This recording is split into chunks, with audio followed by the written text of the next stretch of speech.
ஹிஜ்ரி 2ஆம் ஆண்டு என்பது வரலாற்றிலே மிகவும் முக்கியத்துவம் வாய்ந்த ஒரு ஆண்டாக பதிவு செய்யப்படுகிறது. ஏனென்று சொன்னால் ஹிஜ்ரி 2ஆம் ஆண்டில் தான் புனித ரமலான் மாத நோன்பு கடமையாக்கப்பட்டது. அதே ஹிஜ்ரி 2ஆம் ஆண்டில் தான் யுத்தம் என்பது கடமையாக்கப்பட்டது.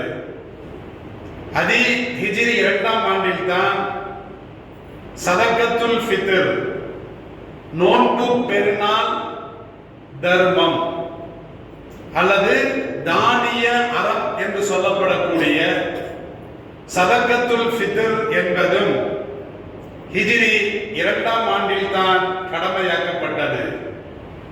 சதகத்துல் ஃபித்ருக்கு அடுத்து ஹிஜ்ரி 2ஆம் ஆண்டில் கடமையான ஜகாத் என்பதும் கடமையாக ஆக்கப்பட்டது.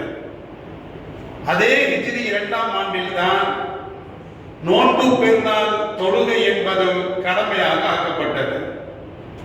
இப்படி பல்வேறு விதமான கடமைகள், அதாவது உடல் சார்ந்த கடமைகள், பொருள் சார்ந்த கடமைகள் ஆகிய இரு கடமைகளும், போர்களும் பெருநாள் தொழுகையும் ஹிஜ்ரி 2ஆம் ஆண்டில் தான் கடமையாக ஆக்கப்பட்டது.